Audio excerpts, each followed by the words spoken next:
Welcome back. You're still watching Network Africa on Channels Television. Now, last week, Amnesty International brought to light something that it was considering. The group, which believes that sex workers are one of the most marginalized groups in the world, they're looking for how to support the human rights of people who fall in that category. Amnesty International knows that this is a divisive, sensitive, and complex issue and is looking to get it right. That's why they have been working for the last 2 years to develop a policy that is based on solid research and consultation with stakeholders. The consultation is ongoing, and any version of the policy that exists is still draft and subject to further consultation. Now, the truth is, most people did not really understand what Amnesty International was trying to do and deemed that a move to probably legalize prostitution.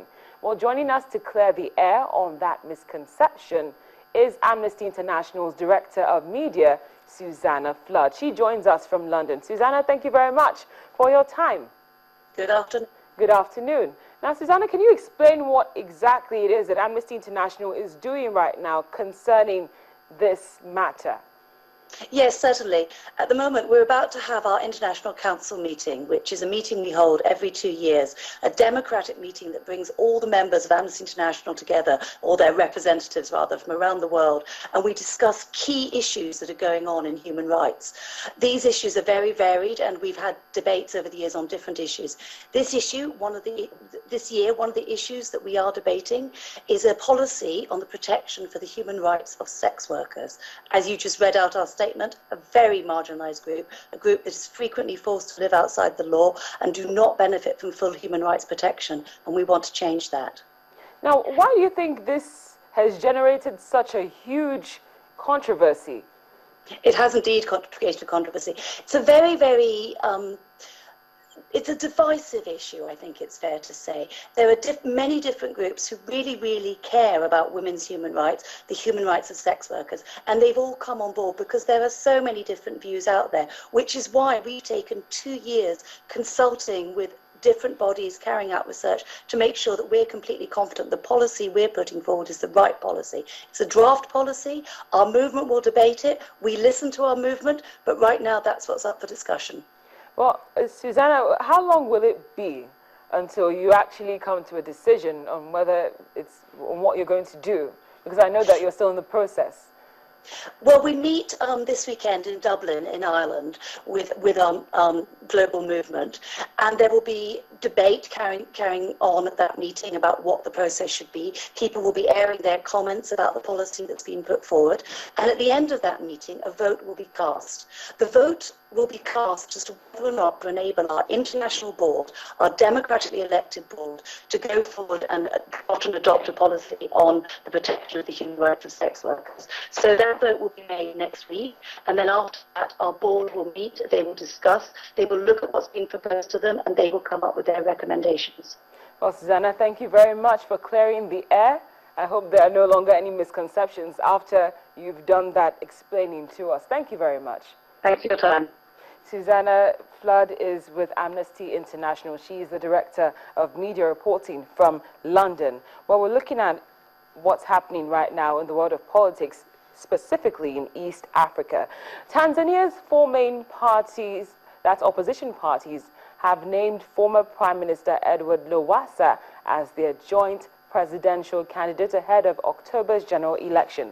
The Chama Cha Mapinduzi Party, known as CCM, of outgoing President Jakaya Kikwete, has ruled Tanzania since independence in 1961.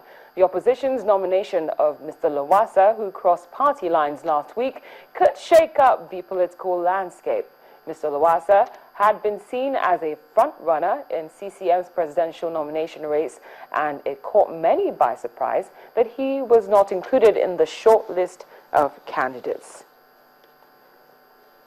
Well, let's bring you more focus on who exactly Mr. Edward Lowassa is. Well, he is a Tanzanian politician, clearly, and he was also the Prime Minister from the year 2005 to 2008.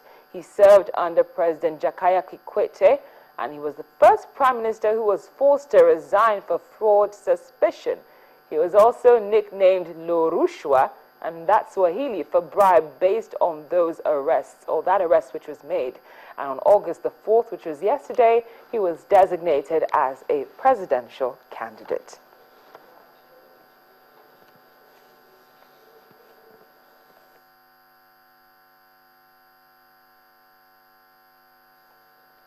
We're also looking at what's happening in East Africa, and unfortunately there is some bad news coming from Burundi.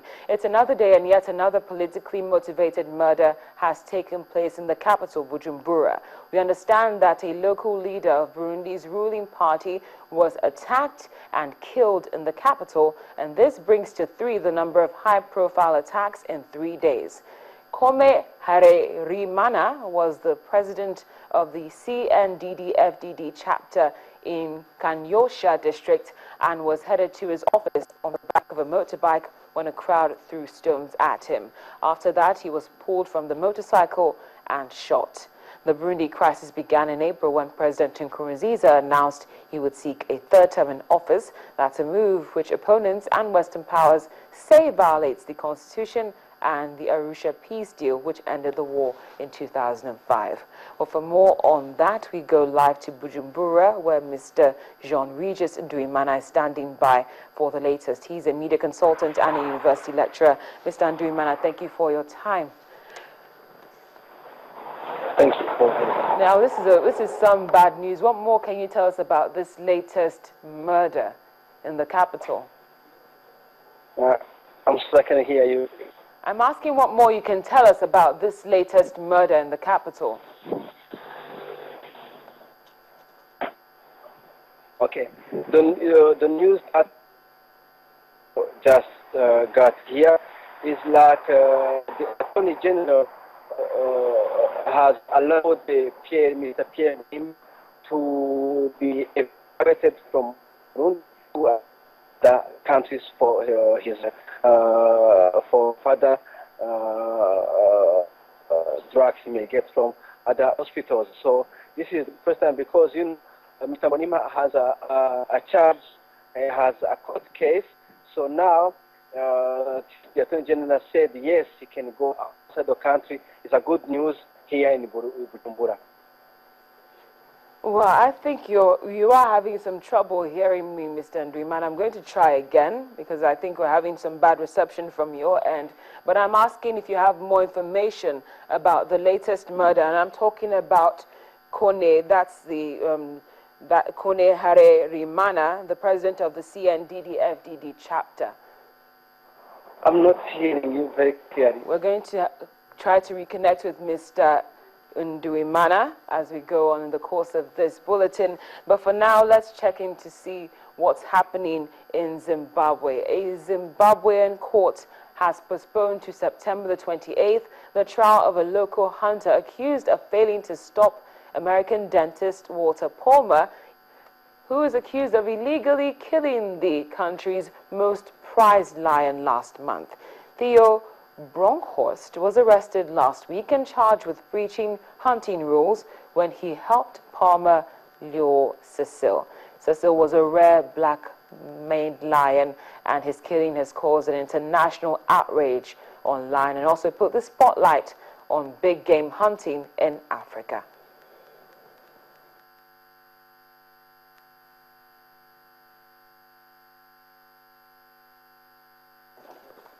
The matter has been remanded to the 20th of September for trial.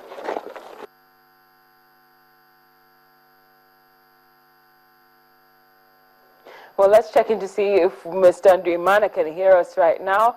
Mr. Nduimana, thank you for staying on the line. Can you, I believe you can hear me now. And I don't think that's the case. Well, we're just going to throw out our question of the day for you based on the last story which we just took. It's about Cecil the Lion's, the killer's case, or the alleged killer. It's about his case being postponed to September the 28th. We're simply asking you, what do you think should be done to Cecil the Lion's alleged killer? That's the question of the day.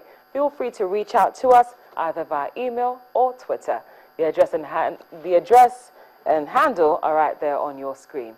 As always, it's been a pleasure. Thank you so much for watching Network Africa right here on Channels Television.